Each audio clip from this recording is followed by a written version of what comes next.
Mayor Giuliani is with us at the moment. Mr. Mayor, can you hear me? I can, Peter. Mr. Mayor, I saw you several times on the street today, and it looked like you were deeply sharing the horror that all of us feel. But I'd really appreciate, aside from, on top of your sentiments about all this, give us some sense of what's going on. What is going on now is a massive rescue effort. We have thousands of police officers and firefighters in Lower Manhattan trying to rescue as many people as we possibly can. There are still a lot of people there that are injured, hurt, dazed, and we're trying to get them out, and we're mobilizing all of our fire, police, and emergency resources to do that. The governor has alerted the National Guard, and they're being deployed to come and relieve us early to later this afternoon. And the urban search and rescue teams are coming here from around the country to also assist us. But until then, which means until probably 2, 3, 4 o'clock this afternoon, our police department, our fire department, and our emergency people are being stretched to the limit, and I'm sure we've also lost a significant number of them. You're reluctant, I assume, to put any other name attached to the casualties except significant. Do you believe it's hundreds or thousands? I really don't. I really don't want to say right now, Peter. I think it's going to be a horrible number. I saw people jumping out of the World Trade Center. I saw some of the firefighters who I know going into the building. And we were in a building in which we were trapped for about 10, 15 minutes. Are you talking about did you go immediately to the Office of Emergency Management? I went down to the scene, and we set up headquarters at 75 Barclay Street, which was right there with the police commissioner, the fire commissioner, the head of emergency management. And we were operating out of there when we were told that the World Trade Center was going to collapse.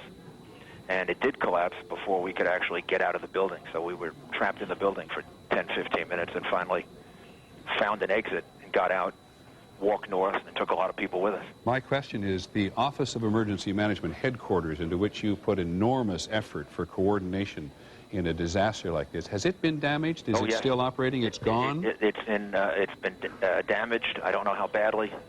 And right now, that whole area of Manhattan, including the police department, which is another area we would operate from, City Hall, is another area we would operate from, have been closed off. So we've moved to a secure location in Midtown Manhattan where we're operating city government. Is it fair to say, do you think, that all of your drills for dealing with terrorism and disaster are going according to plan, or has this been of such of magnitude that we've just all been caught totally off balance? Oh, there's no question we were all caught totally off balance. No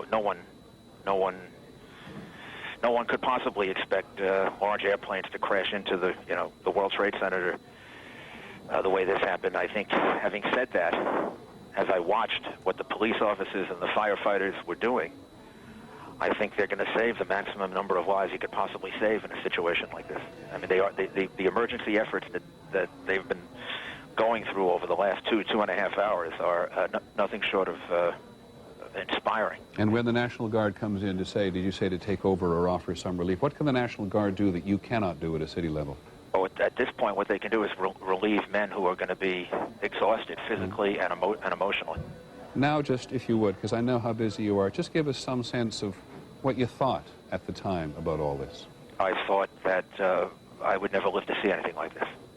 I didn't think anything like this was possible. When I first arrived there, I rushed down there from Midtown Manhattan, and I saw the first building that had been crashed open. And when you look at it, it takes you a minute to really comprehend that this is actually happening.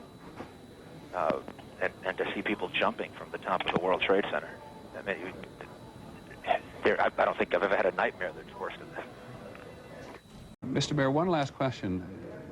You said you never believed you'd live to see anything like this, and yet in the past you've been one of the leaders in preparing for just this kind of thing to happen. Yeah, but you keep you prepare for the worst, but you don't believe that it'll happen, and this is the worst.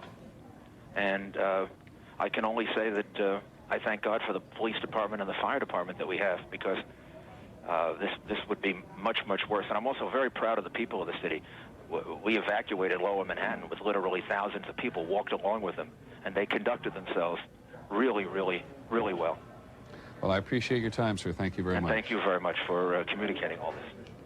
The Mayor of New York, Rudy Giuliani, in his last term, immensely popular with some, not popular with others.